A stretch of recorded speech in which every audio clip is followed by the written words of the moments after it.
Oke, Assalamualaikum warahmatullahi wabarakatuh. Perkenalkan, nama saya Muhammad Rafsan Jani. Saya perwakilan dari kelompok 8.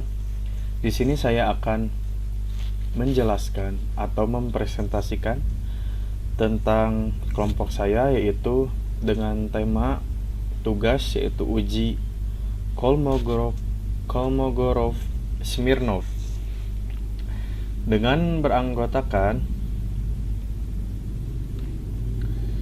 yang pertama Hanif Zaki Ramadan, yang kedua Muhammad Al-Ghifari Alifuddin Zidan, dan yang ketiga saya Muhammad Rafsan Jani, dan terakhir Muhammad Nurbagus Samudra.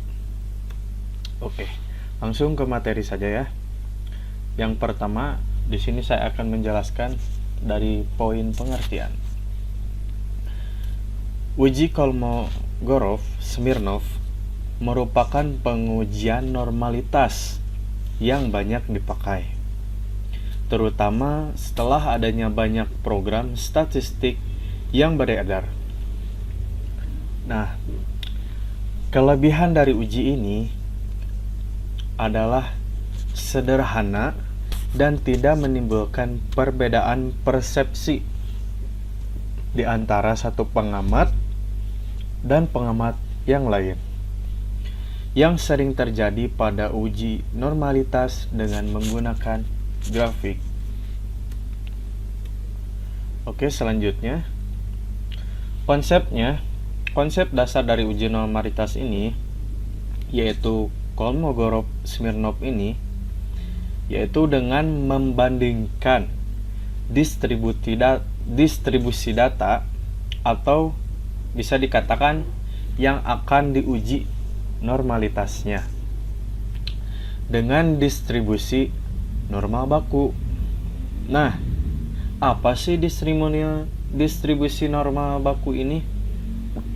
Nah, distribusi normal baku ini adalah data yang telah ditransformasikan ke dalam bentuk z-score dan diasumsikan secara normal. Oke, selanjutnya akan disampaikan oleh rekan-rekan saya. Yang selanjutnya yaitu syarat uji Kolmogorov. Syarat uji Kolmogorov terbagi menjadi 3. Yang pertama, data berskala interval atau rasio. Yang kedua, data tunggal atau belum dikelompokkan pada tabel distribusi frekuensi. Yang ketiga, dapat digunakan untuk N besar maupun N kecil. Yang selanjutnya yaitu kelemahan.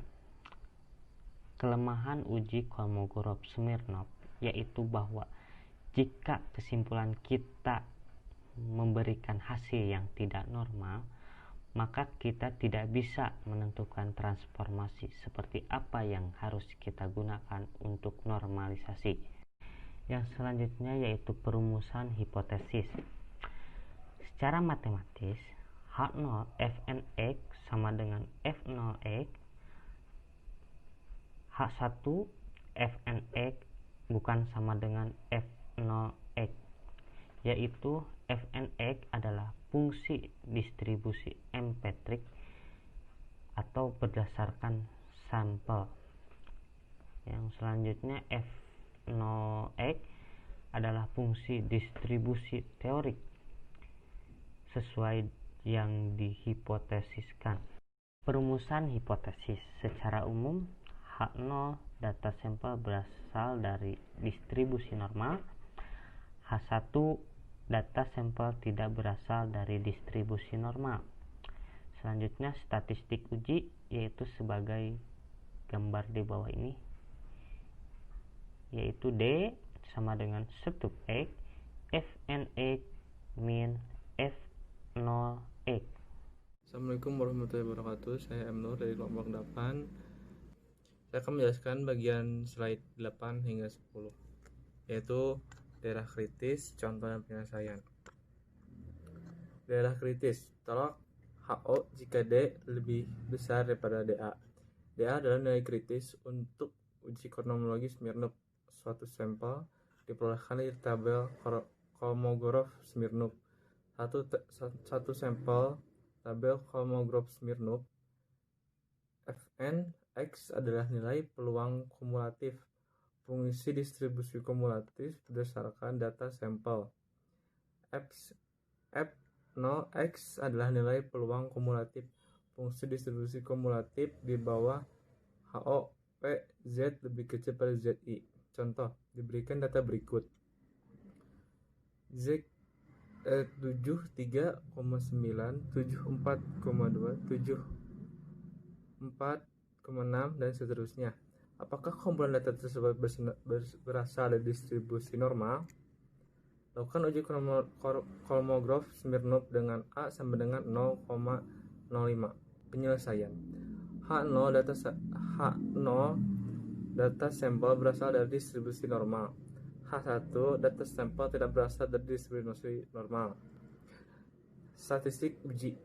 D sama dengan sub Fn per X dikurangi F0 per X.